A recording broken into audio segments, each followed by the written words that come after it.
Welcome back to GTD. In this episode, our baseball episode, there's really only one thing to talk about, and it's not what we're going to talk about. And it's free agency. Who do we think's getting signed where?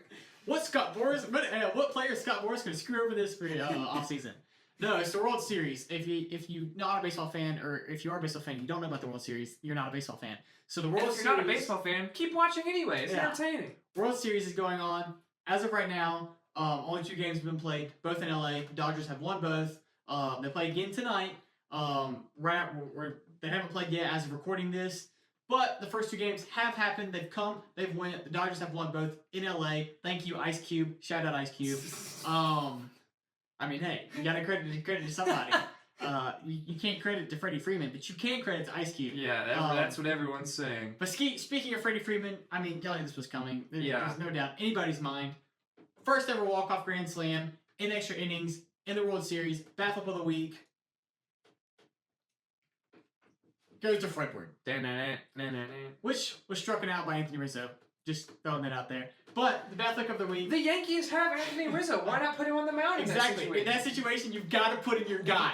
You have the numbers. Put in a guy you know can get Freddie Freeman out. You talk about the analytical wave in baseball. Obviously, not that analytical. All right. 100% strikeout rate. He's never not struck Freddie Freeman out. Exactly. So that's who I'm putting in there. But anyways, Freddie Freeman just obliterates the baseball. Knows it's gone. Just kind of points his bat up to the crowd and boop, little toss and just trust the bases. Insane. Electric. Even though I want the Yankees to win, still electric because I don't really care that much.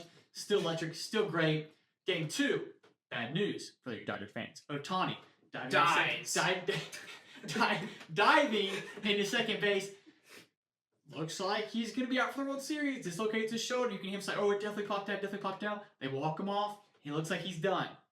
Well, lineups come out. He's fine. He's in the game. So, not a good look for Ohtani.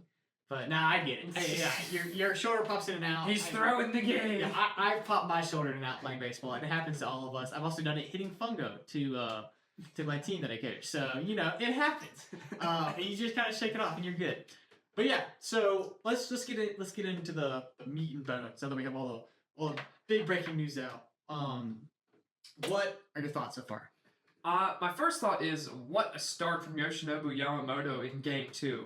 I was very impressed with that. Obviously, first World Series action, you never know how a guy's going to react, but he's been in high leverage spots before, over in Japan, World Baseball Classic, and he really delivered. I was very impressed, and I think to see a guy perform that well on his first opportunity gives you real confidence if you're a Dodgers fan going forward.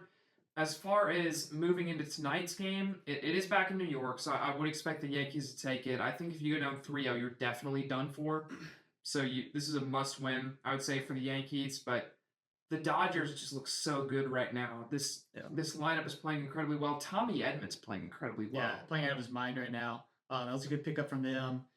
They needed the guy at shortstop. They got a guy at shortstop. Max Muncy's playing he's doing so great. I think.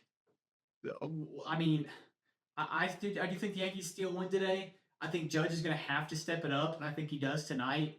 Obviously, not batting great in the playoffs, not batting great in the World Series. I think he steps it up. You still have Soto. Stan's been hitting the ball decently well, especially in LCS. Very well. So Walker Buehler versus Clark Schmidt is interesting tonight. Yeah. Buehler is definitely the better arm out of those guys. However, not been great in the playoffs. Coming back from injury. Still slightly injured. Who knows? It's in New York, so they're gonna be on him all night. Yeah. It's gonna be interesting. I have the Yankees tonight strictly because I think their line was a little bit better. One of the guys who's kind of been underrated in the playoffs, Anthony Rizzo has been batting extremely well in the playoffs. He doesn't. I don't think he's got the RBI numbers or like numbers like that, but he's batting so far down the lineup. But I think they need him tonight. You saw it with Game 1 and 2 in LA. The lower half of the lineup delivered for the Dodgers. Maybe not getting the RBIs, but guess what? They got on base, turned the lineup over, and were on base for other guys for the top of the lineup to go in and score runs. Yeah, I think that's the biggest disparity between these two teams. Like, you look at the bottom for the Dodgers. Gavin Lux has been solid. Kike Hernandez is okay, and then Tommy Edman's been playing out of his mind.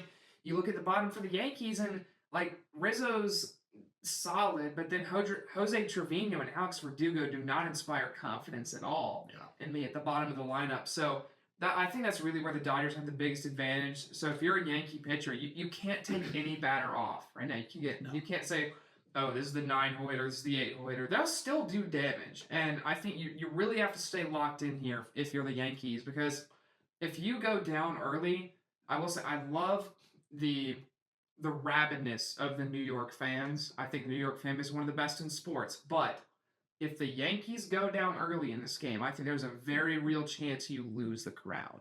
And if you lose the crowd after the first 3 innings because you're down like 4-0, and maybe you're getting booed in your home stadium by Yankee fans, that doesn't happen. I don't know, man. After the first 2 games, the back and forth action we've seen pretty much all throughout the playoffs. Actually, it's been a great playoff.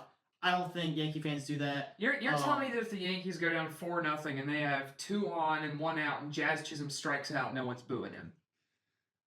I mean, I think they're booing him, but I don't think they're going to lose the crowd. I think they're still going to be into it. I think you need to, if you're the Yankee crowd, you need to focus on backing your own team instead of ripping them apart when they mess up. I agree, but we know how they are. But I don't know. In the World Series, they're already down 2 games in the World Series. That's more important than being down 4-0 in Game 3. You know what I'm saying? Yeah. So they're going to show up. They're going to be there. So I think in a situation like this, they're going to back their team no matter what, as they should. So, yeah, very, very, very, very exciting. World Series is heating up. Yes. Who do you have? What is your prediction for each game after this? Well, I said Yankees in 7, I believe, at the start of this. And I'm going to stick with that right now. I still think only down 2-0 is still a possibility. I think if the Yankees do win it all, it's in 7 at this point. At this point, I agree. I think Yankees in 6 when we started. I think series gets tied probably at 2-2, and then you just go probably Dodgers, Yankees for the last 3. I think that's what you see. I think you see Yankees, Dodgers, Yankees for the rest of this, and then win it in 7. I see Yankees next, so I think they tie it up. And then I see Yankees winning 3 in a row. And then right now, man, with the pitching, I got the Dodgers in 7. Man, you think Yankees take a 3-2 lead after being down 2-0, then blow it? Yeah.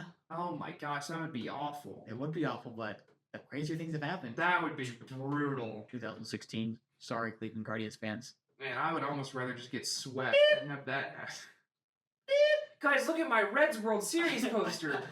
How many times? If I had one. I think every time I pointed at it, you've gone, look at my Reds World Series, and then cried. But, yeah, it's baseball. Who is your MVP right now in the World Series? It's Freddie Freeman. It's not close. Who do you think wins the MVP after? It's Freddie Freeman. It's so not close right now for me. Yes, 100%. I think since I'm saying Yankees in 7, give me Giancarlo Stanton to be your World Series MVP. Okay. I have. He already has a home run in the series. Okay, so if the Dodgers win, who's your? It's Freeman. Freeman? It's Freeman. I agree. If the Dodgers win, it's Freeman.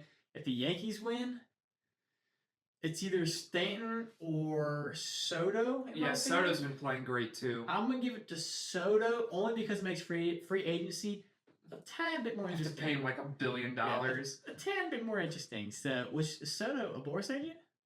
I don't think he's a Boris client. Let's see. Let's find out. But yeah, so if he's going to Sacramento. If he wins, is he? Soto's Boris agent. He's a Boris client. Oh my gosh. Okay. Well, he's a Boris client. Wait, I'm getting conflicting results here. Some are saying yes, and some are saying, oh no, Scott Boris is bidding to make him a client. Okay, so no, he's as not. Of today, as of 4 hours ago. Oh, okay. Scott Boris is. So Scott Boris looking for that money again. Shocker. Very, very, very hard to get Juan Soto under his belt. Oh my goodness. I think if he signs with Scott Boris, he's definitely a Yankee. I think if he doesn't, he might go somewhere else. I think he's a Yankee no matter what. If they win the World Series, he's a Yankee no matter what. I think New York goes, yep, we're paying him. We're paying him. So fair enough. I think they're gonna do it. I would like to see him stay. Wait, Scott Boris is He is. He is a Boris station. I thought he was because I He's a thought he was the Boris- youngest guy okay. since Alex Rodriguez. So yeah, so I think he stays with the Yankees. Yeah, I think so too. What do you think the numbers are? A lot. You think it's more than 600 million? I think it's at 600 million. Really? I think it's at. No chance, dude. It's a Scott Boras client. Someone's got to pay that. If someone pays it, he's going to the Mets then. I think if he doesn't get 600, he gets awful close. But I think it's for like 550 is like my cap. I think it's for like a billion years though. 550 is my cap. Oh, wait, with no trade clause? Because Boris is not going to put no trade clause in there.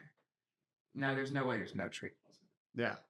So that's crazy. Maybe 575. 600 for no trade clause? Maybe like 580. Maybe 580.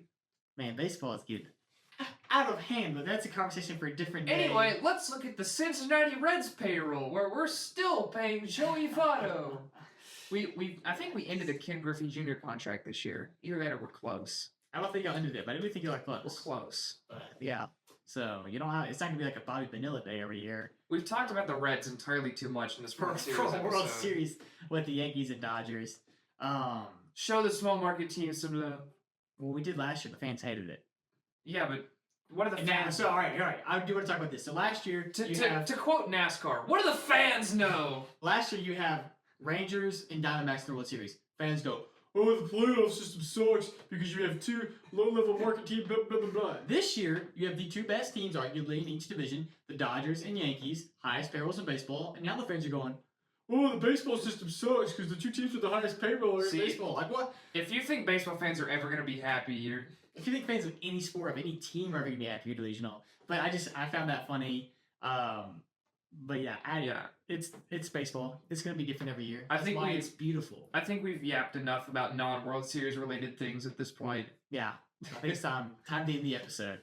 I'm getting a call from my producer. Yes. Time to end it. But we still have more. Go watch the racing episodes. A beautiful racing weekend with F1 and NASCAR. Go watch those. And we still have football to talk about, football to recap, and later in the week, football to preview. So make sure you check those out. And we'll see y'all next week.